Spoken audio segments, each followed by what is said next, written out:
세상의 모든 지식 언더스탠딩.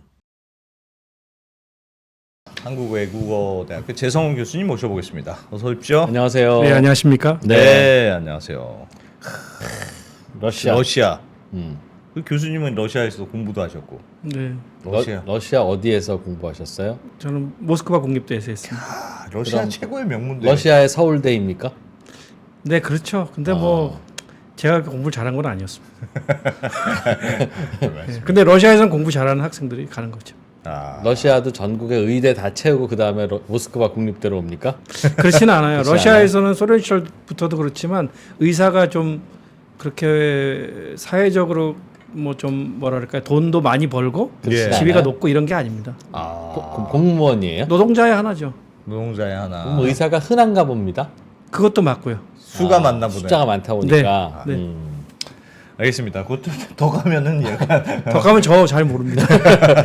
네. 예, 지금 러시아 전쟁이 지금 한 2년째 이어지고 있는 건데 그렇죠, 러시아는 뭐 평온해요? 뭐 분위기가 어떻게 보십니까? 이 지금 전쟁 상황 전반적으로는 평온합니다. 러시아 내부는 네, 여전히 평온합니다. 근데 국경지대 그러니까 대표적으로 벨고로드 주라고 예. 우크라이나하고 인접한 지역 이런 데는 이제 폭격이 있죠. 그런데 모스크바를 비롯해서 러시아의 대부분 지역은 전쟁과는 별 관계없이 평온한 삶을 이어가고 있다 이렇게 말씀드릴 수 있어요. 다만 전쟁의 분위기는 어디서 느낄 수 있느냐면 예. 전쟁에서 매일 사망한 사람들을 뉴스에서 소개합니다. 이제 화면 뭐 미국도 그렇게 하잖아요. 예. 사람의 얼굴 뒤에 러시아 국기가 있고 이제 그 사람의 양력 이런 것들을 이제 얘기를 해주죠. 병사는 양력이고 뭐고 많지 않을 텐데. 전사자들 전사자들이 소모하는 약간 뭐 어느 지역 출신이고 그렇게 몇 해서 년생이고 그다음에 어느 전투에서 공을 세웠고 그리고 이제 언제 사망했다. 하루에도 뭐 계속 나오겠는데? 수백 명인 날도 그렇게 많지 있을 텐데요. 않아요. 그렇지는 않아요. 네, 그렇지는 않은 것 같아요. 많이 죽을 때는 그냥 생략하고 요즘 같은 때 그건 그냥 제가 많이 사망할 때는 없었어요 러시아에. 아, 제가 갔을 때는 뉴스에서 그걸 확인할 수 있었다. 그렇군요. 네. 그래요. 지금 러시아에 왔다 갔다 할 수 있습니까? 우리? 예, 문제는 없습니다. 다만 직항이 없죠. 그래서 두바이를 거치든지 아니면 이제 타슈켄트, 우즈베키스탄을 네. 거치든지 뭐 이렇게 해야 되는 거죠. 경유를 해야 되는 거죠. 직항이 있다가 없어졌죠. 없어졌죠. 우크라이나 전쟁 때문에. 그렇죠. 예, 예. 지금의 전쟁 상황을 평가하면 러시아가 매우 유리한. 그래서 지금 러시아가 어쨌든 자기 땅이라고 주장하는 그런 데를 점령하고 있고, 야 네. 여기서 이제 끝내자. 네, 전쟁 이제 고마하자. 네. 그렇게 주장하고 있다고 보면 됩니까? 아닙니다. 그거 아닙니까? 러시아가 땅이 부족한 나라가 아니잖아요. 네. 러시아의 목표는 영토를 한 뼘이라도 더 점령하는 게 아니에요. 네. 우크라이나의 항복을 얻어내는 거죠. 항복이요? 예, 우크라이나의 항복을 얻어내는 거죠. 항복이라고 하면 뭐냐? 중요합니까? 자신의 요구 조건을 100% 수용할 수 있도록 만드는 것이죠. 요구 조건이 뭐였어요? 제가 한 2년 전에 와서 설명했던 것 같은데. 예. 우크라이나 동부에 있는 친러시아 지역에 대한 자율권을 줘라. 자율권을 주든 하여튼 니네가 탄압하지 마라. 예, 그거였죠? 뭐 그거는 조금 전쟁 이전의 이야기였던 거고. 예. 목표는 러시아의 비군사화와 비나치화입니다. 비군사화, 비나치화. 그거 이제 비나치화가 뭡니까 물어보셨던 제가 그 기억이 나는데. 우크라이나의 비군사화와 비나치화.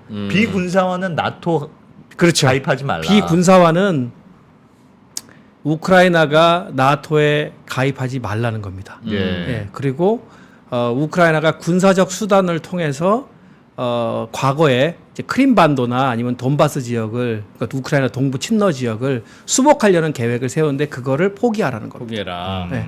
그리고 이제 지금은 이제 그게 좀 발전해서 점령 지역에 대해서 인정해라는 거죠. 예. 돈바스 점령하고- 지역을 점령하고 있죠 지금? 지금은 돈바스를 넘었죠 이미. 어. 돈바스 지역의 일부, 그러니까 동부 지역 2개주도 있고요. 예. 그 다음에 그 밑에 2개주가 있습니다. 저 지도를 잠깐 볼까요? 볼까요? 네. 여기 이제 그 경계는 잘 나오지 않지만요. 요 북쪽 지역, 요쪽 지역 제가 지금 노란색으로 이제 표시하고 있는 요 지역이 루간스크 주입니다. 예. 우크라이나 일부였죠. 그리고 여기 이제 루간스크라는 주도가 보입니다. 그죠? 예. 그 밑에가 도네츠크 주입니다. 네. 예, 도네츠크 주의 주도는 도네츠크고요. 그다음 그 밑에는 자포로지에 러시아어로는 자포로지에 주지만 이제 우크라이나어로는 자포리자 주인데요. 예. 자포리자 주가 있고요. 그 밑에 헤르손 주가 있습니다. 그리고 이제 크림반도가 있죠. 예. 크림반도는 2014년 3월에 병합을 했고요. 나머지 4개 지역, 이 4개 지역은 주 경계까지 완전하게 러시아가 장악하지 못했지만 거의 한 80%에서 뭐 거의 100% 장악한 지역도 있고요. 예. 그렇게 돼 있습니다. 이 지역을 이 빨간색으로 표시된 지역을 어쨌든 인정하라는 것이죠. 그게 이제 비군사화가 되는 것이고요. 예. 그리고 이제 비나치화라는 것은 우크라이나가 우크라이나 정부가 우크라이나 내에 살고 있는 러시아인 소수민족인 러시아인들에 대해서 예. 이른바 급진적인 민족주의적 정책을 포기하라는 겁니다. 급진적인 민족주의적 정책이 뭐였냐 하면요. 우크라이나어로만 교육을 받아야 한다라든지 예. 그러니까 러시아어로 교육받을 권리를 박탈하는 것을 의미하고요. 아. 예, 그다음에 러시아인의 소수민족의 지위를 박탈한 게 있어요. 예. 그다음에 공용어 그러니까 국어로 우크라이나어가 있긴 하지만 각 지역마다 언어를 쓸 수 있게 했어요. 전 정부에서. 예. 예, 근데 그거를 못 하게 했거든요. 이번 정부에서 그렇죠. 이제 그 젤렌스키 정부 이전에 포로셴코 정부 때부터 아. 그렇게 된 거죠. 그 이전 정부, 그러니까 야누코비치 정부 시절에는 그게 가능했던 거죠. 그러니까 2014년 이른바 마이단 혁명 이전에는 그게 가능했는데 마이단 혁명 이후에 급진적인 민족주의적 정책을 수행하면서 이 세 가지를 한 거죠. 그래서 그런 정책들을 포기해라. 그러니까 소수민족으로서 러시아인의 권리를 인정하라는 것이고요. 예. 예. 두 번째는 우크라이나가 자신의 민족주의 영웅이기도 하지만 나치 전범인 사람들, 그 사람들을 영웅시하는 것을 포기하라는 겁니다. 예. 이게 좀 무슨 말인지 잘 이해가 안 되시죠? 예. 예. 조금 길게 설명해야 될 것 같은데. 괜찮습니다. 괜찮아요? 네. 예. 원래 이제 러시아하고 우크라이나는 동슬라브 민족으로 뿌리가 같아요. 네. 예, 뿌리가 같은데요. 이제 그 1240년에서 1480년 몽골 지배를 받으면서 이 민족들이 흩어집니다. 네. 예, 흩어지고 과거에는 키예프가 중심지였다면 이제 모스크바로 옮겨가게 되거든요. 예. 몽골에서 독립하는 과정에서 그 동네 중심지가. 네, 중심지가 모스크바로 옮겨가게 됩니다. 그럼 이 지역은 어떻게 되냐면 여러 강대국들이 번갈아 가면서 지배도 하고 뭐 분할도 하고 이런 지역이었는데요. 그런 이후에. 근데 이제 이 지역 그러니까 지금 우크라이나의 뭐 중남부라고 할까요? 중남부 지역에 코사크라는 그 집단들이 있었어요. 예. 이 사람들도 슬라브 민족이에요. 예. 민족인데 이 사람들은 이제 러시아의 통치도 받지 않고 폴란드, 리투아니아의 간접적인 지배를 받고 있었어요. 근데 이 사람들이 폴란드, 리투아니아한테 계속 탄압을 받는 거예요. 예. 가장 가장 큰 이유는 종교적 이유가 있는데요. 이 사람들은 정교를 믿어요. 근데 폴란드, 리투아니아는 가톨릭을 믿었던 거죠. 예. 이제 그런 걸 비롯해서 여러 가지 탄압을 받으니까 봉기를 몇 번 하는데 이제 봉기가 그 안정적으로 성공하지를 못해요. 예. 그러다 보니까 1654년에 흐멜리츠키라는 이 코사크 민족의 지도자가 있어요. 아따만이라고도 하고 뭐 헤트만이라고도 하는데 이 지도자를 중심으로 해서 야 우리 이제 안 되겠다. 러시아 짜르에게 우리 도움을 요청하자라고 합니다. 예. 그래서 러시아 짜르의 신민이 돼요. 대신에 우리를 보호해달라고 합니다. 예. 일정 정도의 자율권을 주고 네. 보호해달라고 해요.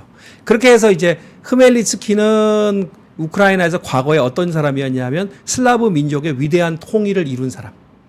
예. 그러니까 민족이 통일됐잖아요. 그 덕분에 그 주도한 사람이 됐어요. 그런데 러시아의 신민이 됐는데도 불구하고. 그렇죠. 근데 동슬라브 민족이니까 이 탄압을 피해서 러시아의 짜르의 신민이 됐죠. 그러고 나서는 러시아가 전쟁을 해요. 폴란드, 리투아니아하고 전쟁을 해서 드네프르강.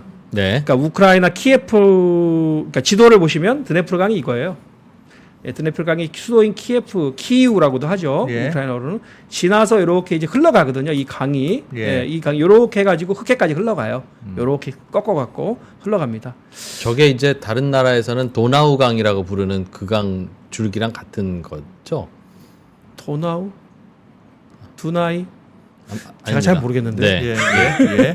죄송합니다. 예, 두나이 강 따로 있는 것 같은데. 어쨌든 드네프르강인데요. 네. 이 강을 경계로 해서 이제 동쪽은 러시아가 차지하고 서쪽은 폴란드, 리투아니아가 차지하고 이런 전쟁도 치러요. 예, 그렇게 이제 치르고 뭐 여담으로 조금 더 덧붙인다면 이 남부 지역은 사실 크림반도를 비롯한 남부 지역은 그 코사크 민족하고도 별 관계가 없었고 오스만 투르크가 지배하고 있었는데 18세기에 러시아가 차지하게 됩니다. 네. 어찌됐든 이렇게 해서 흐멜리츠키가 민족의 영웅이었던 거죠. 그동안은. 네. 예. 왜냐하면 위대한 슬라브 민족의 통합을 이룬 사람이었으니까. 근데 네. 문제가 어디서 생겼냐면 우크라이나가 러시아로부터 독립한 이후, 그러니까 소련이 해체되면서 예. 독립한 이후에 문제가 생기는 거죠.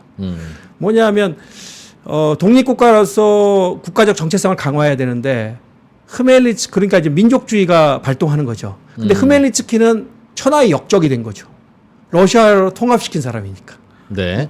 독립한 우크라이나 입장에서는 흐멜리츠키가 과거에는 영웅이었는데 예. 이제 독립한 이후에는 역적이 되는 거죠. 러시아의 식민이 되자고 했으니까 결국 자르의 식민이 나라를 바친 역적. 그렇게 돼버리는 거죠. 예. 네. 그러면 이제 자신의 민족주의적 영웅을 어딘가에서 소환해야 될 거 아니에요. 네. 네. 민족주의적 영웅. 그러니까 소환하다 보니까 이제 우크라이나가 뭐 지배의 역사, 강대국들이 지배를 받은 역사가 워낙 많으니까 딱히 생각이 안 나는 거죠. 근데 이제 또 너무 제가 길게 얘기하나요? 아닙니다. 아니에요? 네. 예를 들자면 우크라이나에 유명한 시인이 있어요. 시인인 셰프첸코라는 사람이 있습니다. 근데 이 사람을 영웅으로 하려고 하니까 그 문제가 뭐가 생기냐면 이 사람은 시는 우크라이나어로 썼는데 산문은 전부 러시아어로 썼어요. 아하. 그다음에 또 이분은 다 아실 것 같은데 고골 아시죠? 예. 고골 들어보셨죠? 예. 예, 고골은 우크라이나의 폴타바 지방 출신이에요. 그런데 이분은 평생 러시아어로 글을 썼죠.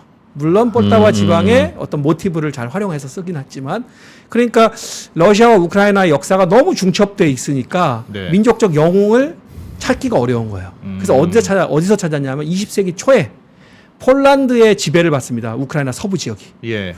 그때 폴란드로부터 독립하기 위해서 싸웠던 사람들을 민족적 영웅으로 추앙하기 시작해요. 근데 문제는 이 사람들이 폴란드로부터 독립하기 위해서 누구와 협력하냐면 나치하고 협력하죠. 아. 대표적인 사람이 스테판 반데라 같은 사람이에요. 그러니까 우크라이나의 민족주의의 영웅이 나치 전범이라는 게 문제가 되는 것이죠. 아. 그러니까 심지어는 이 나치 전범을 기리는 이 사람 생일이 또 1월 1일이에요. 예. 횃불 행진이 전쟁이 시작되기 한 달 전에도 있었고, 그다음에 올해 1월 1일에도 있었습니다. 예. 그러니까 이제 이런 문제 때문에 러시아가 우크라이나를 공격할 수 있는 구실이 되는 거죠. 근데 러시아 입장에서는 그거는 예를 들면 역사관의 문제인데 네. 독립한 우크라이나에 우리는 이런 사람 이런 역사관을 갖고 있어. 이게 문제이지. 그걸 가지고 전쟁까지 해서 너 이걸 인정해. 할 문제입니까? 그러니까 항의할 수는 있을 것 같습니다. 우리는 나치라면 정말 치를 떠는 러시아는 나치라면 치를 떠는데 그러니까 우크라이나는 나치 출신을 국민의 영웅으로 삼고 합니까? 있으니 그 마음에는 안 들 수는 있을 것 같습니다. 마음에는 안 들 수 있죠. 근데 그렇다고 해서 친구하는 명분은 그러니까 되나요? 저는 좀 최대한 중립적으로 얘기한다면 예. 러시아의 프로파간다 또는 뭐 러시아가 공격할 수 있는 구실의 역할은 하고 있는 거죠. 뭐 가장 중요한 건 이제 앞서 말한 나토 확대라든지 예. 러시아의 뭐 푸틴 대통령 아까 말씀하신 실존적 위험인 나토 확대가 있긴 하지만 이거 역시 여지가 있는 것이죠. 그러니까 자기 나라의 어떤 그 역사적으로 영웅은 뭐 다른 나라가 보기에는 좀 침략자이거나 혹은 뭐 나치거나 그래도 그냥 존중해줘야 된다는 입장이군요, 안 대표님은. 존중해줘야 된다는 건 아니지만 그거 가지고 전쟁까지 할 명분은 안 된다고 보는 거죠. 그렇죠. 그러니까 이제 그 앞서서 말씀드린 나토 확대라든지 아니면 이제 그 우크라이나 내에 있는 러시아인의 보호의 문제 예. 또는 이제 이런 문제들이 있는 거죠. 러시아인이라고만 또 규정할 수는 없어요. 왜냐하면 러시아화된 사람들이 뭐 민족은 우크라이나인이라도 러시아화된 사람들이 동남부 지역을 중심으로 해서 대거 살고 있으니까 이제 그런 것이죠. 네. 그러니까 이게 재밌는 게요. 러시아는 소련 시절에 가장 아름답다기보다도 가장 빛났던 기억을 소환합니다. 뭐냐면 2차 세계대전에서 승리죠. 항상. 예. 그걸 중심으로 해서 애국주의를 이데올로기를 확산시키고 있어요. 강화하고 있어요. 예. 우크라이나는 소련 시절에 가장 안 좋았던 기억을 소환합니다. 홀로도모라 그래서 우크라이나에서 대기근이 발생하죠. 맞아요. 네. 그러니까 우크라이나는 혼자서는 그래도 먹고 살 수 있었는데 이제 소련 전체가 이런 기근이 닥치니까 우크라이나의 농산물들을 강제로 징발해 갔던 거죠. 예. 그러니까 우크라이나는 더 이제 혹독한 기근을 겪었던 거예요. 그러니까 이쪽은 가장 좋았던 기억, 여기는 가장 안 좋았던 기억들을 소환하면서, 그러니까 이게 일정 정도의 국가 정체성을 이제 우크라이나 같은 경우에는 독립한 지 한 30년이 됐지만 이 통합적인 국가 정체성을 형성하는 것이 별로 성공하지 못했어요. 네. 동부 지역 같은 경우에 여전히 동남부 지역 같은 경우에 여전히 친러적인 정체성을 가지고 있으니까.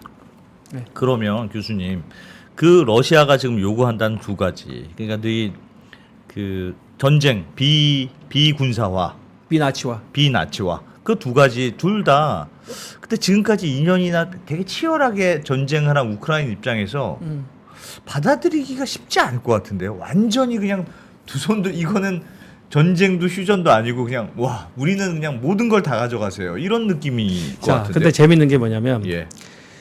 2022년 2월 24일 전쟁이 시작됐잖아요. 예. 3월 말에 이스탄불에서 평화 협상이 있었어요.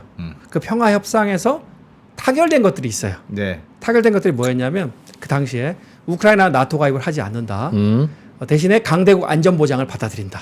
아하. 근데 강대국 안전보장의 대상에서 돈바스 지역, 우크라이나 동부 지역과 크림반도를 제외한다. 그러니까 사실상 묵인하는 게 되는 거죠. 예. 그리고 EU 가입은 반대하지 않는다. 이런 정도로 합의가 됐어요. 그때 네네. 예. 그러니까 그 정도의 옵션은 받아들일 수 있는 상황이었던 거죠. 근데 문제가 이렇게 합의를 하고 돌아간 다음에 보리스 존슨 영국 총리가 방문을 해요. 예. 그 이후에 우크라이나의 태도가 완전히 바뀌어버립니다. 왜요? 그건 모르겠어요. 전쟁을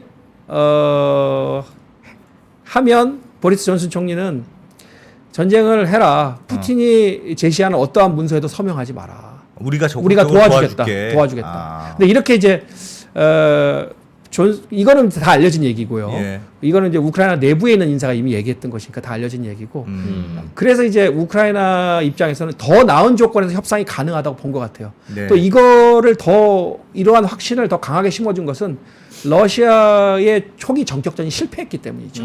그때 뭐 예. 러시아 군인들 싸움 못한다 별 얘기 네, 많았었죠. 네네. 초기 정격전이 실패했고, 어. 그 다음에 이 협상 직후에 러시아가 옳다구나 뭐 그런 것처럼 예. 북쪽에 있었던 병력을 철수시켰죠. 어. 그러니까 싸워볼만 하다고 우크라이나도 생각했을 것으로 보이고, 그리고 서방의 지원도 약속을 받았고, 서방도 아마 우크라이나를 조금만 더 지원하면 러시아를 괴롭히면서 또 우크라이나가 더 나은 조건에서 협상할 수 있을 거라고 본 것 같아요. 그럼 지금 우크라이나 입장에서는 그때에 비해서 그러니까 한참 야 뭐 잘 싸우네 대반격을 하네 뭐 그랬는데 물론 뭐 얼마 전에도 G7 국가들이 우리는 그래도 여전히 지지한다 우크라이나를 뭐 발표하긴 했습니다만 그럼에도 불구하고 이렇게 막 이렇게 예전처럼 적극적으로 지원하는 느낌은 좀 덜 들잖아요. 그렇죠. 전쟁이 장기화되니까 네네. 그럼 우크라이나 대통령은 맨날 좀 지원 더 해주십시오. 네네. 이게 계속 반복되는 것 같던데. 네. 그러면 그때에 비해서는 우크라이나의 동력, 그 전쟁 동력은 좀 떨어진 거 아닌가? 네, 많이 떨어졌죠.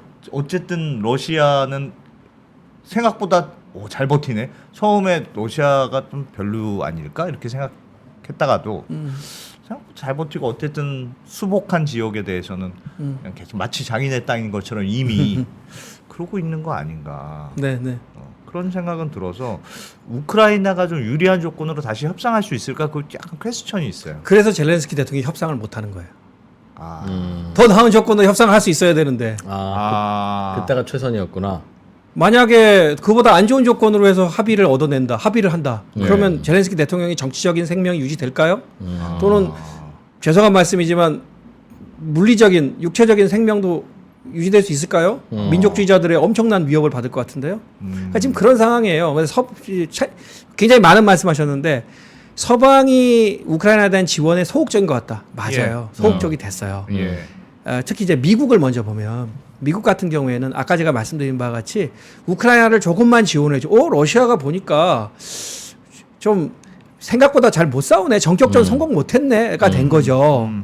그러니까 미국 같은 경우에 초기에 지원을 많이 했죠. 예. 물론 그 이전에 마이단 혁명 이후에 8년간도 엄청 지원했어요. 최근에 뉴욕타임즈가 보도했죠. 12개의 정보 베이스들을 만들어 놨다는 거죠. 그래서 정보를 그때부터 취합을 했고 지금도 열심히 취합하고 있다는 거예요. CIA가 어디에다가요? 우크라이나 내부에 12개를 12개를 러시아를 견제하기 위한 정보 베이스를 그렇죠. 예, 전쟁 전부터 구축해 놨다는 거죠. 예. 이제 그렇게 했지만 결국 이제 그 전쟁이 뭐 시작되고 나서 적극적으로 이제 미국이 지원을 한 것은 그런 기대가 있었던 거죠. 우크라이나가 잘하면 우크라이나가 뭐 저 굉장히 더 큰 성과를 얻어낼 수 있을 거라고 기대했던 것이죠. 예. 그런데 아시다시피 우크라이나가 계속해서 대반격을 뭐 했고 또 특히 작년 6월부터는 대반격이라고 아예 이제 뭐 이름도 붙여가지고 했지만 결국 성과가 별로 없었잖아요. 예. 그러니까 이게 계속 지원을 한다고 해서 어떤 이익을 기대할 수 있는가에 의문이 있는 거죠. 예. 그리고 이제 우리가 미국의 공화당이 이 우크라이나 지원 예산 그 600억 달러에 달하는 우크라이나 지원 예산을 통과시켜 주지 않고 있거든요. 예. 통과시켜 주지 않는 것을 약간 정쟁만으로 이제 바라보는 것 같아요. 바이든 대통령하고 이 정쟁. 예. 근데 그것뿐만이 아니에요. 투자를 했으면 기대되는 이익이 있어야 될 거 아니에요. 근데 이익을 기대하기가 좀 어려워 보인다는 거죠. 지금 봤을 때는. 밑 빠진 독에 물 붓는 것 같다. 네, 네. 전쟁을 이길 것 같은 이익. 그렇죠. 전쟁에서 더 나은 성과를, 그러니까 협상에서 더 나은 성과를 거둘 수 있을 것 같지 않아 보이는 거죠. 갈수록. 예, 그런데 이 전쟁을 투자의 개념으로 설명한 게 바이든 대통령이에요. 예. 바이든 대통령이 우크라이나 지원 예산 통과시켜 달라 그러면서 미국의 미래 안보를 위한 가장 현명한 투자라고 그랬어요. 그리고 우크라이나에 제공되는 모든 무기나 장비는 메이드 인 아메리카라고 그랬어요. 예, 그렇게 이제 얘기를 했단 말이에요. 네. 트럼프도 똑같은 거예요. 트럼프나 공화당 입장도 똑같은 거예요. 우리가 얼마나 시급한 데가 많은데 예산 쓸 때가 많은데 그리고 이제 트럼프 같은 경우에는 우리의 진정한 라이벌은 중국인데 왜 엉뚱한 데서 힘 빼고 있느냐는 거죠. 사활적 이익 지대도 아닌 데서. 예. 이제 그런 입장인 거예요. 철저하게 투자 대비 이익이 있어야 되는데 그렇지 않다는 거고. 그럼 또 유럽 국가들은 왜 또 좀 소극적인 거 아니야? 영국은 좀 그렇지 않은데요. 다른 국가들이 좀 소극적이죠. 이 소극적인 이유는 일단 이 자국 예산의 많은 부분을 꼭 필요한데 써야 될 거 아니에요. 예. 근데 우크라이나 지원하는데 이제 많이 써야 되죠. 네. 그 금액의 규모는 그렇게 크지 않다고 하더라도 이 전쟁이 장기화되면서 대러 제재로 인해서 자기들이 겪어야 되는 고통들이 있어요. 인플레이션 등등. 특히 에너지죠. 과거에 러시아가 이뻐서 러시아 에너지를 많이 수입한 게 아니에요. 싸니까. 네. 저렴하니까 수입한 거죠. 그렇죠. 그렇죠. 예, 근데 이제 비싼 가격에 미국이나 다른 데서 사와야 되는 거죠.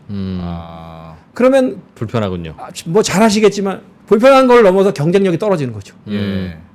뭐 가격이 오르는 거고 당연히. 예. 전기 생산 가격도 오르는 것이고. 이제 경쟁력이 갈수록 떨어지는 거죠. 이제 이런 고려들이 있고 또 인플레이션도 있고요. 말씀하신 대로.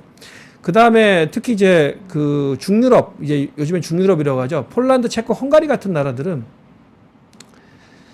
우크라이나가 그 흑해 곡물 협정이 이제 파기되면서 우크라이나의 곡물이 유럽 국가들을 거쳐서 수출되고 있어요. 그러다 보니까 폴란드, 체코, 헝가리, 특히 이제 폴란드나 헝가리 같은 경우에 농산물을 많이 생산한단 말이에요. 예. 이 농산물 가격이 너무 폭락하는 거예요. 우크라이나 농산물이 들어오고 우크라이나 농산물이 쫙 풀리니까. 그래서 지금 폴란드 농민들이 여러 차례 시위를 했고 이제 아예 국경을 막고 있어요. 지금 국경을 막고 있는 상황이에요. 네. 그러니까 이런 문제도 있고요. 그 다음에 만약에 우크라이나가 재건 사업에 본격적으로 뛰어든다. 이제 끝나서. 예. 그리고 게다가 만약 EU까지 가입을 한다. 그러면 지금 폴란드, 체코, 헝가리는 독일 기업의 공장들이 대부분 여기 있어요. 예. 그리고 아하. 자국 경제에서 중요한 역할을 하고 있어요. 이 공장들 어디로 갈까요? 우크라이나로 갈 수 인건비가 싼 있겠네요. 우크라이나로 넘어갈 가능성이 높죠. 아. 이런 계산들이 다 있는 거예요. 지금 셈법이 복잡해요. 상당히. 네. 영국은 왜 그럼 거기서 적극적입니까? 영국은 좀 상대적으로 멀리 있던 멀리 좀 있죠. 떨어져서 네, 멀리 있고 영국은 항상 바다라도 건너 있어서 그런가? 영국은 미국하고 항상 같이 가는 거죠. 그래서 지금 뭐 어디죠 후티하고도 같이 싸우고 있잖아요. 네. 그럼 러시아 입장에서는 EU에 들어가는 거 정도는 봐줄 수 있다는 입장일까요? 푸틴 대통령이 직접 언급했어요. EU 가입은 EU하고 우크라이나 결정할 문제라고 했어요. 그거는 힌트를 준 거예요. 방위 출구 조약이 전략에. 아니니까. 출구 전략에 힌트를 준 거예요. 자신의 마지노선을 제시한 거예요. EU 가입은 너네가 결정하라는 거죠. 그건 알아서 하시고. 네. 근데 나토는 나토 가입 안 된다. 나토는 안 된다. 제일 핵심은 나토 가입 안 된다는 거고 지금 우크라이나가 우리가 이제 우크라이나의 나토 가입만 보고 있는데 우크라이나하고 미국하고는 전략적 파트너십을 맺고 있어요. 특히 군사 부분에서 안보 부분에서. 네, 예. 네. 근데 그런 걸 이제 파기하라는 거예요. 하지 마라. 러시아에 위협이 되니까. 하지 말라는 것이죠. 어떻게 될까요? 아, 참 어렵네요. 그러니까 러시아가 저는 그 주장까지는 러시아 말도 일리가 있는 것 같아요. 아니 바로 눈앞에 나토가 러시아를 겨냥한 군사 저 카르텔인데 그게 계속 약속 안 지키고 유럽은 약속한 적 없다고 말하지만 계속 모스크바 쪽으로 오고 있으면 싫겠죠. 네. 그러니까 오지 마라고 얘기하고 땅까지 돌려주면 진짜 러시아가 나토의 그 진격을 막고 싶었나 보다 할 텐데 우크라이나 땅도 가져가는 거 보면 저거 땅 욕심 아니야? 하는 생각도 같이 그러니까 들어서. 크림반도도 예. 홀라당 먹었잖아요. 그러니까 말은 맞는 말 하는 것 같은데 왜 자꾸 땅은 자꾸 갖고 가지? 하는 생각도 있어서. 근데 만약에 예. 근데 이제 이런 의미도 있는 거죠. 나토 가입을 저지하는 것도 있지만 예. 아까 말씀드렸다시피 우크라이나 내에 있는 친러 성향의 주민들을 보호하고 그 지역을 안전하게 하는 목표도 있는 것이죠. 그럼 우크라이나에 있는 친러 성향의 우크라이나 국민들 주민들은 무슨 탄압과 탄압을 무슨 뭐 받았습니까? 괴롭힘을 그렇죠. 받았어요? 우크라이나의 마이단 혁명 2014년 마이단 혁명 이후에 예. 이 사람들이 이 마이단 혁명이 참 이게 할 얘기가 너무 많네요. 아니면 뭐 괜찮습니다. 네, 그러니까 네. 저희가 인터뷰가 네, 1시간 네, 아닙니까? 네. 예. 그 마이단 혁명 자체를 쿠데타라고 보는 거예요. 누가요? 우크라이나 입장에서 아니 우크라이나 입장이라고 하면 여기는 이제 그 좀 미시적으로 들어가는 거죠. 예. 예. 2014년 이전에 야누코비치라는 대통령이 있었어요. 예. 약간 친러 성향의 대통령이죠. 예. 우크라이나의 예, 최민희 하지만 대통령. 러시아가 기대한 것만큼 확실한 친러를 보여주지는 않았어요. 네. 되게 좀 균형적인 외교를 하려고 상당히 노력했어요. 음흠. 그런데 이 야누코비치 대통령을 그 시위를 벌여서 축출한 거죠. 누가요? 시민들이 시민들이. 예. 음. 왜 친러라고? 아니 친러라고 아니고요. 이것도 또 그럼 다 설명해야 되겠네. 우크라이나가 당시에 어떤 상황이 있었냐면요. 경제가 매우 어려웠어요. 우크라이나 예. 지금도 어렵고 예전에도 어려웠습니다. IMF 구제금융도 여러 번 받았어요. 예. 근데 경제가 어려운데 EU에 가입하고 싶은 욕망도 있었던 거죠. 음흠. 그래서 EU에 가입하려면 그 전 단계로 EU하고 제휴협정이라는 걸 맺으려고 해요. 예. 그래서 그 제휴협정의 내용은 FTA도 있고 뭐 여러 가지가 있어요. 음흠. 예. 근데 이제 그 제휴협정을 맺으려고 하는 상황도 있었고 또 다른 한쪽에서 러시아는 그때는 이제 유라시아 경제연합이 아니고요. 그때 관세동맹 시절이에요. 러시아하고 벨라루스, 카자흐스탄이 주도하는 관세동맹에 들어와라. 네. 우크라이나도. 계속 끌어들이고 있었던 거죠. 음. 그런데 아시다시피 EU 같은 경우에는 돈을 빌려줄 때 굉장히 높은 요구 조건을 제시합니다. 예. 그러니까 뭐 투명성도 요구하고요. 여러 가지 있잖아요. 예. 재정 적자도 줄여야 되고. 근데 러시아는 묻지도 따지도 않고 돈을 주겠다는 거예요. 네. 그리고 에너지 가격도 깎아줄게. 예, 깎아줄게. 그리고 이제 이런 파격적인 조건들을 제시하니까 야누코비치 대통령이 제휴협정의 서명을 얼마 앞둔 시점에서 이걸 좀 연기하자고 합니다. 제휴는 어디 유럽이랑 EU랑 연기하자고 해요. 아. 근데 이걸 우크라이나 국민들 특히 이제 EU로 가는 것이 우크라이나의 미래라고 본 사람들은 네. 이걸 EU행을 포기하는 것으로 받아들였던 거죠. 야. 근데 이제 뭐 여러 가지 주장을 하는 사람도 있습니다. CIA가 배후에 있었다라고 주장하는 사람도 있고. 예, 저는 근데 뭐 최대한 중립적으로 말씀드리려고 노력하는 우리나라 겁니다. 해방 이후에 그 남북이 갈라지는 그 느낌하고도 이념하고 비슷하네요. 네, 그러니까 우크라이나 제가 아까 그 얘기 하다 말았는데 우크라이나는 이질적 정체성이 있는 거예요. 예, 동남부 지역을 중심으로 해서는 친러. 러시아하고 좀 친하게 지내야 되고 또 이 사람들의 경제, 이 지역의 경제는 러시아하고 직접적으로 연결돼 그러겠죠. 있었던 거죠. 예. 종교도 뭐 정교를 믿고 아. 러시아어가 자유롭게 구사되고 중서부 지역은 좀 다른 거예요. 키우 있는데. 네, 이 키우하고 이제 그 서부의 갈리치아라는 지역인데 이 지역은 달라요. 이 지역은 러시아의 지배를 받은 역사가 짧아요. 말도 달라요? 우크라이나어를 주로 쓰죠. 아. 물론 이제 러시아어도 많이 쓰고 왜냐면 소련 시대 때 한 나라였으니까 우크라이나도 많이 쓰고 또 다른 강대국의 지배를 많이 번갈아가면서 받으면서 민족주의적인 성향도 강해요. 아하. 네. 예. 게다가 종교도 정교가 아닌 약간 좀 다른 종교, 그러니까 우니아트라고 가톨릭과 정교의 정교를 약간 혼합한 거예요. 예. 그러니까 예식은 정교인데 로마 교황의 수위권을 인정하는 거예요. 예. 왜냐하면 폴란드의 영향력이 있으니까 약간 애매한 걸 만든 거죠. 이제 종교도 조금 달라요. 그러니까 그리고 이유행이 유럽적 정체성을 우리가 회복하는 것이 우크라이나의 미래라고 보는 것이죠. 근데 이 입장이 정체성을 다르겠네요. 통합하는 게 굉장히 어려웠던 거예요. 그렇겠네요. 그래서 90년대부터 뭐 제가 또 유명한 사람 얘기를 해야지 제 말을 믿으시잖아요. 그죠? 네. 그 세뮤얼 헌팅턴 같은 사람은 문명의 충돌에서 뭐라 그랬냐면 우크라이나를 단절국이라고 했어요. 같은 나라지만 한 나라지만 드네프르 강을 경계로 해서 이게 문명적 경계라고 했어요. 네. 그러니까 이렇게 정체성이 분리돼 있어서 대선 투표에서도 90년대부터 극명하게 차이가 나기 시작합니다. 예. 네. 그러니까 우리나라 대선하는 거랑 비슷하게 빨간색, 파란색이 극명하게 나뉘어요. 아, 그렇게 해서 예. 그래서 이제 동부 지역에서 표를 조금 더 얻으면 이 사람 당선되는 거고 서부 지역에서 조금이라도 동부 지역에서 지지를 받는 사람이 서부에서 조금 표를 더 얻으면 당선되는 거고 예. 거꾸로도 서부 지역에 지지를 받는 사람이 동부 지역에서 조금 더 지지를 얻는 거면 당선되는 거고. 완전 영원한 느낌이네요, 우리. 네, 그런 느낌으로 전개가 됐던 거예요. 근데 마이단 혁명 이후에 그렇게 해서 야누코비치 대통령을 친러 성향의 야누코비치 대통령을 축출하고 나니까 예. 당연히 동남부 지역에서는 이게 쿠데타라고 보는 거죠. 우리의 지지를 받아서 선출된 대통령을 불법적인 방법으로 축출했다. 아하. 그러니까 시위를 벌이고 심지어 두 개 주, 그러니까 루간스크 주하고 도네츠크 주에서는 정부 청사가 탈취당하는 거죠. 야, 서울의 범 같은 느낌이었구나. 네. 진압군이 누군지 네. 반란군이 누군지. 그래서 이제 내전 상태로 돌입하게 되는 거죠. 예. 그게 2014년 그리고 이제 독립을 선언하는 거죠. 여기가 우리 이제 독립국이다 이렇게 하게 되는 거죠. 예. 그래서 이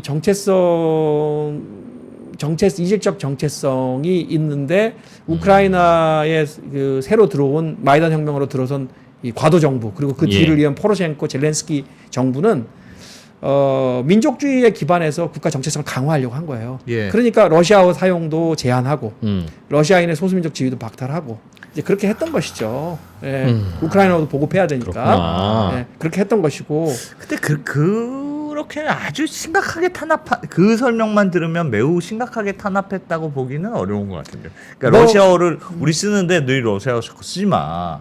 우리는 우크라이나어가 공용어고 이게 국가 언어야. 그런 류 정도면 그러니까 우리가 탄압했다고 이거를 보기가 애매하지 않습니까? 일제시대 때 일본이 우리한테 한 게 딱 그건데요.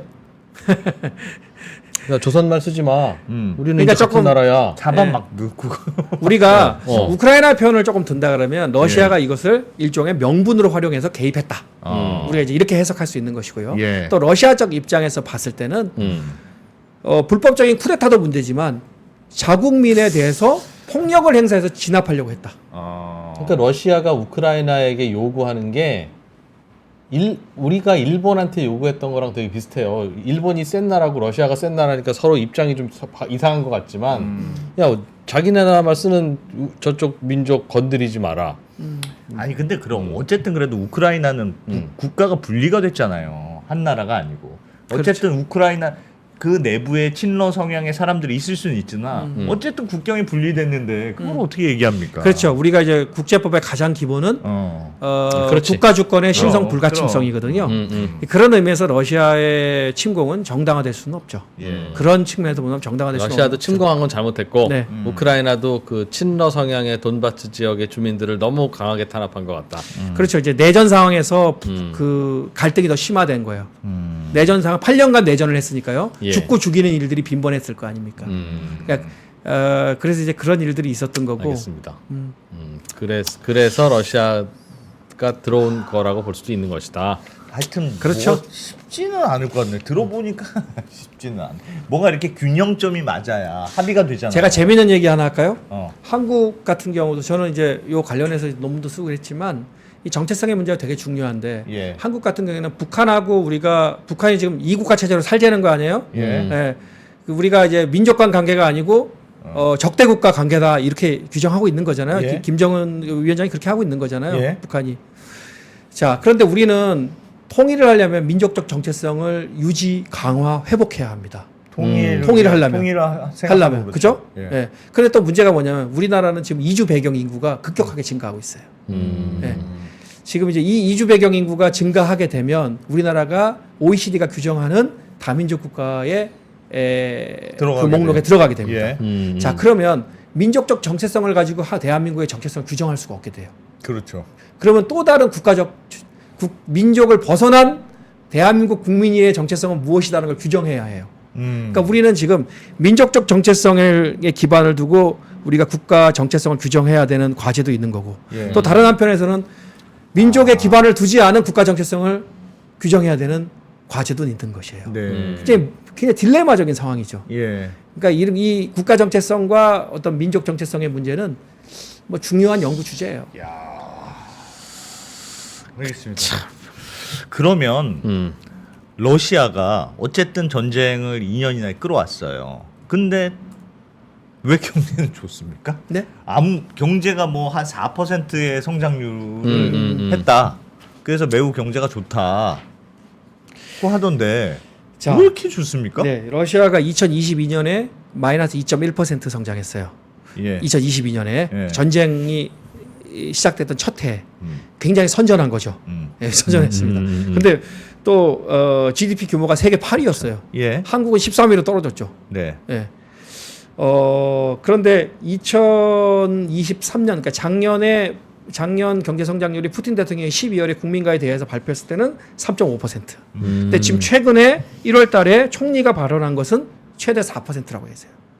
야. 그러니까 우리가 이제 이해가 안 가는 거죠, 이 부분이. 그죠? 예. 그런데 여기에는 우리가 잘 봐야 되는데 군비 지출이 무지하게 증가했다는 걸 고려해야 해요. 아, 군수공장 많이 돌아갔군요. 러시아는 이미 2022년 9월에 이 4개 지역을 자국 영토로 병합하면서 30만 명 부분 동원령을 내렸죠.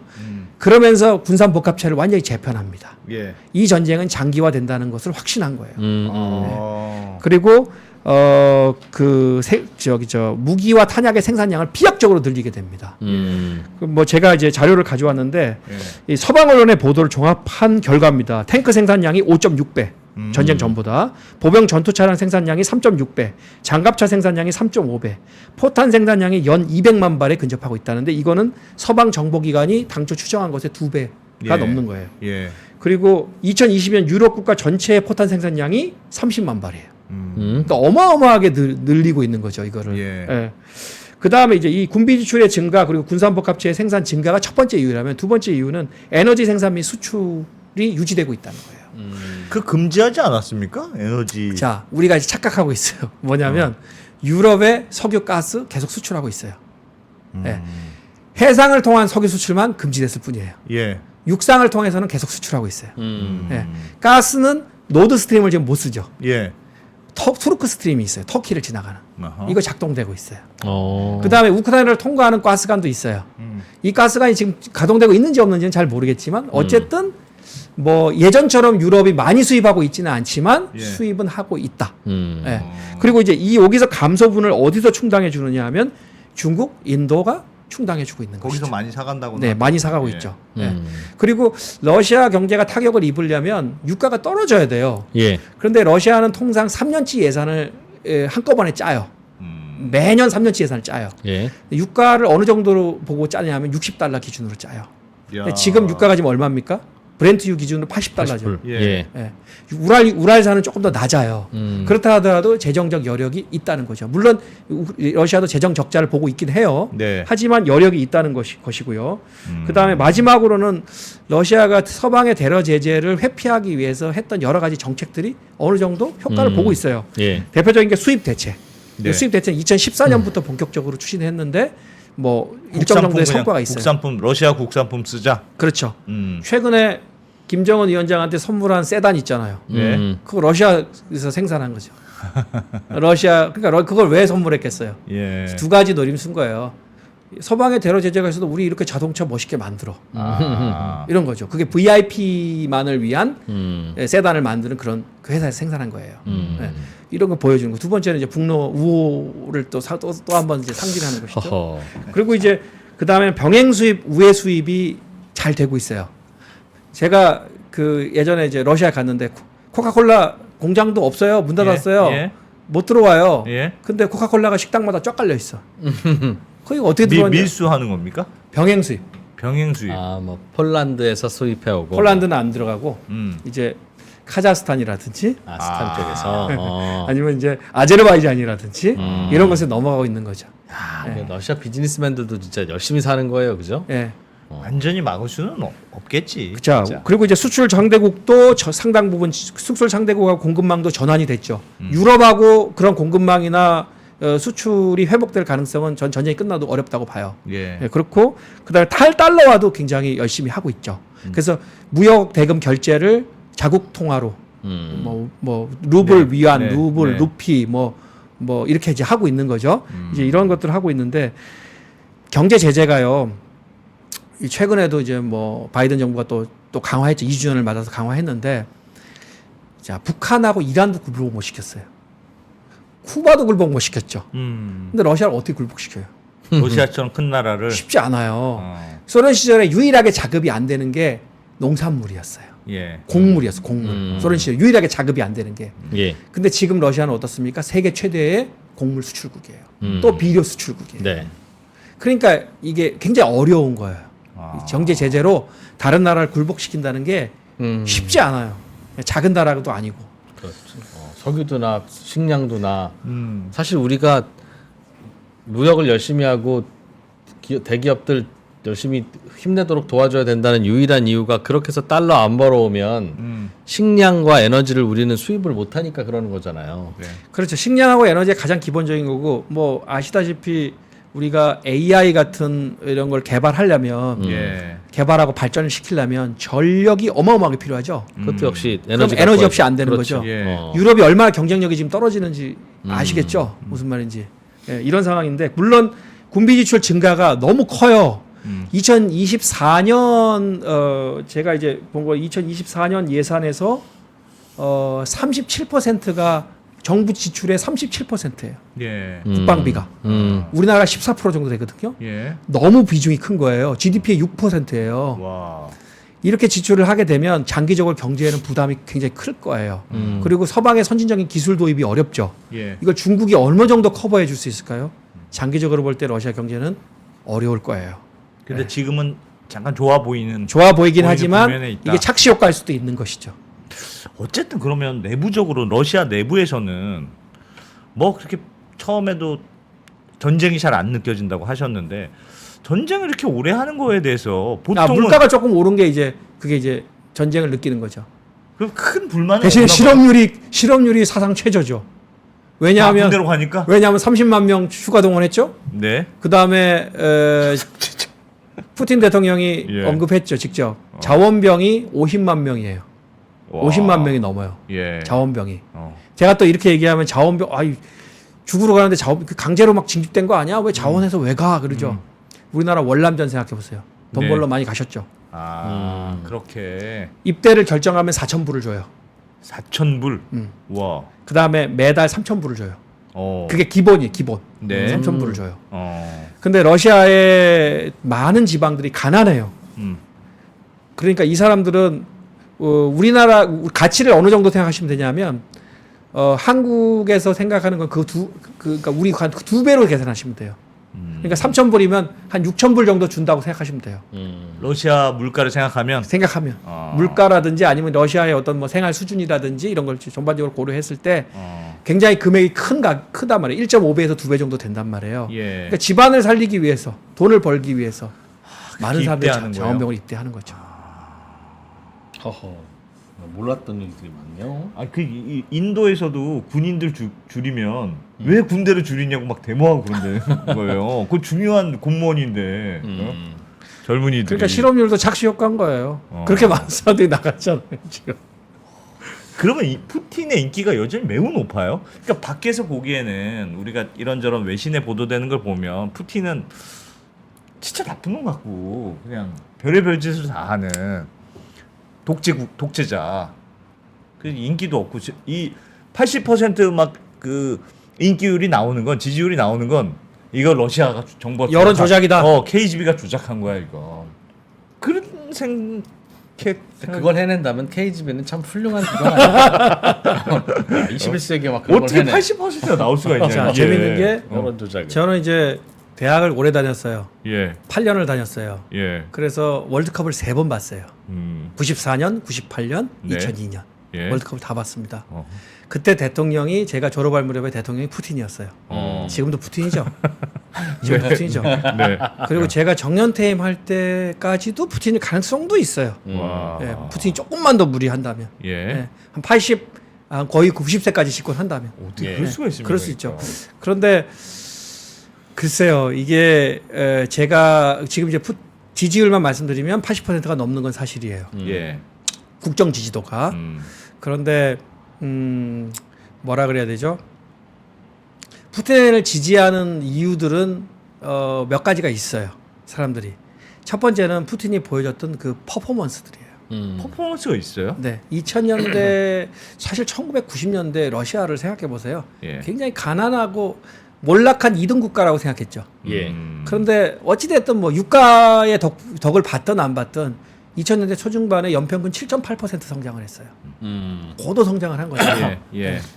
그다음에 정치적으로 90년대 매우 혼란스러웠어요. 게다가 재벌들이 정치를 좌지우지했었어요. 예. 옐친 대통령을 뭐 세워놓고, 근데 그걸 싹 정리를 했죠. 국가에 이제 규율을 세웠고 정치적으로 질서를 잡고 안정을 이루었다고 보는 거예요. 예. 세 번째로는 무너졌던 러시아의 자존심을 세웠다고 보는 거예요. 대외 정책에서. 이제 그런 면에서 푸틴 대통령이 과거에 했던 그런 퍼포먼스에 대해서 긍정적인 평가가 하고 있고, 예. 그 긍정적인 평가가 지금도 이어지고 있는 것이고요. 아.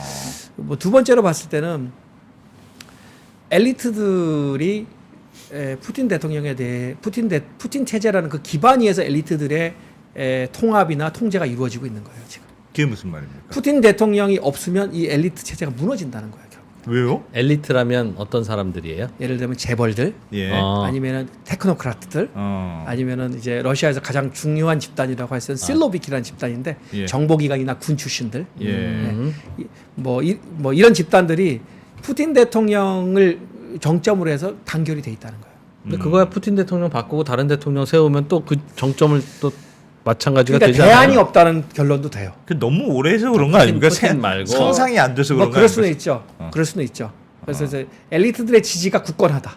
오히려 네, 굳건하다는 점이 있어요. 그러니까 주로 대중들의 지지가 철회되려면 엘리트 내에서도 경쟁이나 아니면 대안이 다툼이나 있어야 되죠, 뭔가 분란이 있어야 되는 거예요. 예. 아니 박정희 대통령이 어떻게 몰락했습니까? 엘리트 내부의 분열이 있잖아요. 네, 그것도 네. 마찬가지잖아요. 이번에 물론- 저 암살한 나발리 네네. 그분은 대안이 아니었어요. 중요한 대안 아닙니까? 나발리가 가장 지명도가 있는 반체제 인사인 것은 사실이었지만 예. 지지와 영향력은 매우 작아요. 하기야 푸틴이 80% 지지율인 나라에서 나머지 누가 지지- 지지율이 아니죠. 높겠어? 푸틴의 80%라는 건 푸틴의 국정 지지도인 거예요. 그러니까 예를 들면 윤석열 대통령의 국정 지지도 이런 거죠. 잘했느냐 못했느냐 근데 했다. 윤석열 대통령도 40%가 넘잖아요 지금. 예. 네, 제가 더 이상 말은 하지 않겠습니다. 더 네. 말을 하면 이제 국내 정치 얘기를 하기 때문에. 그럼 예. 네. 근데 그럼 나발리는 거고 마지막으로 제가 말씀드리고 싶은 것은 예. 러시아에서 가장 인기가 있을 수 있는 이데올로기를 선점했어요. 푸틴이 애국주의 이데올로기. 아. 예, 제가 이제 앞서 엘리트하고 이제 연관이 되는 것인데 예. 일단 제1야당인 공산당은 공산주의가 부활하는 걸 원치 않잖아요. 그러니까 항상 지지에 한계가 있어요. 이 사람들은. 의석이 한계가 있어. 확보하는 의석이. 그다음 또 재벌들이 또 있을 텐데. 예. 한땐 재벌들이 정치 좌지우지했다 그랬잖아요. 예. 1990년대에 벼락부자가 됐던 이 재벌들에 대한 적대감이 강해요. 러시아 사람들. 아. 그럴 수도 예. 있겠어요. 그래서 재벌들이 정치를 하기가 어려워요. 또. 예. 예. 이런 것도 있어요. 어. 그 다음에 90년대에 러시아가 몰락했던 이유가 이른바 신자유주의 또는 친서방 정책 때문이라고 보는 사람들이 많아요. 네. 그러니까 친서방주의적이거나 자유주의적이거나 이런 경제나 정치에서 이런 걸 내세우는 사람들이 지지를 별로 못 얻어요. 예. 그럼 남는 게 뭐가 있어요? 러시아 민족 최고다. 애국주의. 아. 애국주의 이데올로기. 그 애국주의 이데올로기를 강화하기 위해서 무엇을 호명하느냐? 2차 세계대전 승리를 호명하는 거죠. 가장 영광스러웠던 기억. 소련에서 공산주의를 뺀 나머지 강대국. 그 이미지를 가지고 오는 것이죠. Make Russia Great Again. 그렇죠. 그렇죠. 그렇죠. 그래서 잘 맞는구나 둘이. 네. 네. 어. 그렇게 된 거죠. 그 이데올로기를 2000년대부터 선점한 거예요. 푸틴 대통령. 그래서 지금도 의회 의석의 3분의 2를 차지하고 있죠. 여당이. 그게 푸틴 지지율이지 푸틴 국정 지지율과 푸틴 지지율이 달라요? 아니 그러니까 예를 들면 아니 모든 후보를 예를 들자면 러시아 여론조사는 복잡해요. 예. 저기 보면 그러니까 뭐 예를 들면 가까운 뭐 그 일요일에 네. 선거가 있으면 누구를 지지하겠냐 뭐 이렇게 묻기도 하고 예. 푸틴 대통령의 저 통치에 대해서 당신은 얼마나 지지합니까? 그걸 묻기도 하고 예. 뭐 다양해요. 묻는 방식들이 다양해요. 예. 근데 어찌됐든 어떻게 봐도 국정 지지도는 항상 70에서 80을 오간다는 것이죠. 예. 그런 상황에서는 야당에 누가 나타나도 뭐 안 바뀔 것 같은데요. 80을 그러니까 그거는 80을 이른바 지지하면. 누가 좀 자라나기만 하면 죽이고, 자라나기만 하면 죽이고 그런 철권 통치 때문에 그런 거 아닙니까? 차 마시라고 그러고. 이상하게 차만 근데 마셨는데. 차만 마시면 갑자기. 근데 이제 푸틴 그러니까 이제 제가 이제 말을 좀 조심해야 될 것 같은데 네. 우리가 이제 그 사망한 사람도 있잖아요. 네. 예를 들자면 그 푸틴 대통령에 반대해서 사망한 사람들이 예. 전부 다 정치적인 영향력이 있는 사람들이 아니에요. 아니 그러니까 그거 정치적인 영향이 있었던 사람도 있지만 예. 예를 들자면 정보기관 출신들이 많아요. 네. 예를 들자면 자꾸 예를 자별을 너무 많이 쓰네. 그 말씀은 어. 푸틴이 지시해서 암살한 게 아니란 말씀이세요? 아닐 아니, 수도 있다는 말씀이세요? 푸틴까지 올라갈 필요가 없었을 것 같아요. 제 생각에는. 그럼 누구일까요? 정보기관들이 배신자라고 본 거예요. 자기들끼리. 그러니까 죽은 그 말은 예를 들면 나발리 같은 이번에 막 난리잖아요. 그렇게까지 푸틴 체제의 위협적인 존재가 아니었다 이렇게 보시는 그렇죠. 거예요? 그렇죠. 그러니까 정보기관 소속했던 사람도 있어요. 예. 저 리트비넨코 같은 사람은 러시아 정보기관 소속이었는데 영국 정보부하고 일을 했죠. 이른바 스파이 행위를 한 거예요. 예. 그래서 영국으로 망명한 거예요.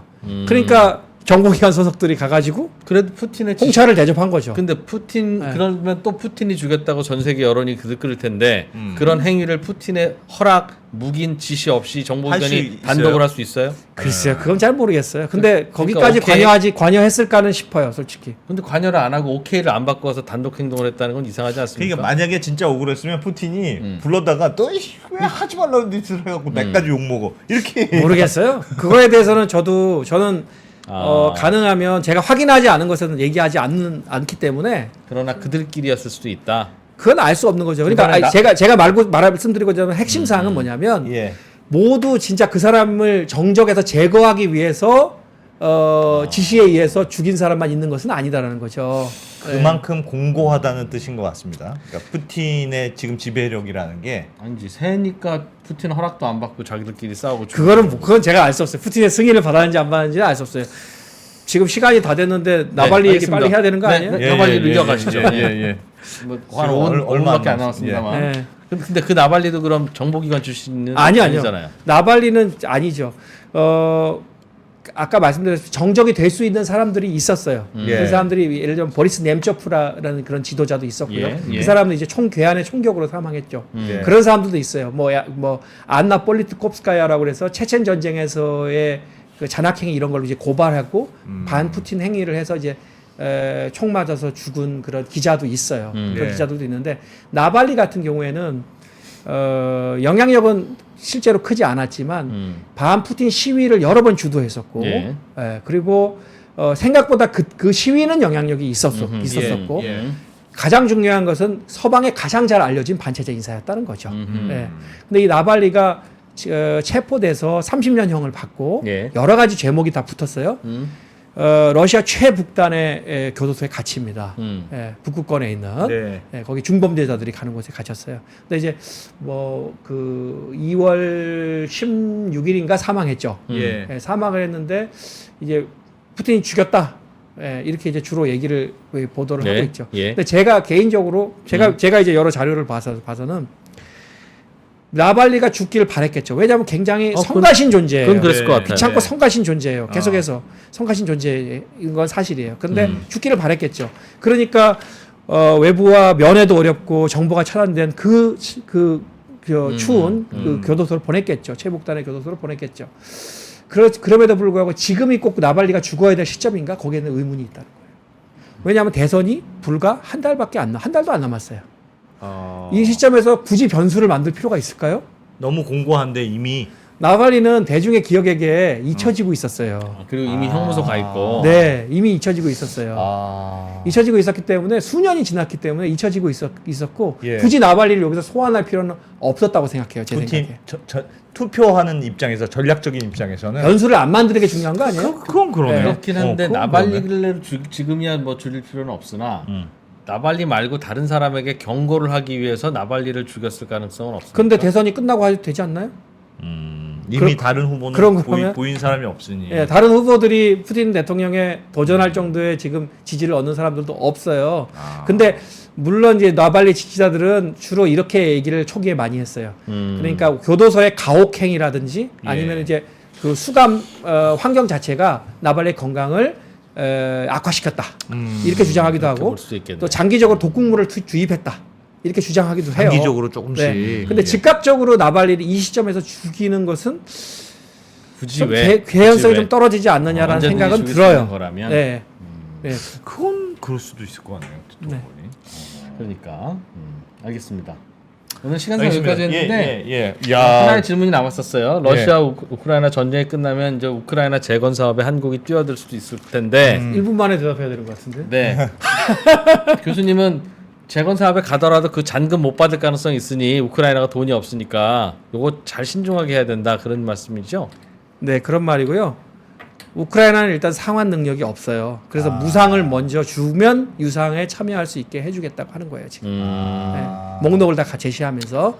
예, 그런데 상환 능력이 없어요. 그러면 만약에 조금 이익이 되는 사업이 있다. 예. 그렇다면 미국, 영국, 폴란드가 독식할 가능성이 높아요. 아하. 예, 폴란드 같은 경우에는 2022년에 이미 자국민과 우크라이나인이 동일한 대우를 받을 수 있도록 우크라이나 정부와 알겠습니다. 협정을 맺었어요. 재건 사업에서도 약간의 거품이 너무 좀 환상은 있다. 갖지 마라. 너무 너무 환상 갖지 갖지 마라. 마라. 그리고 만약에 재건 사업에 우리가 뛰어든다면 반드시 현물을 받아라. 결제 안 될 수도 있으니까. 알겠습니다. 네. 오. 재밌는데요. 완전 잘 못 들어본 얘기.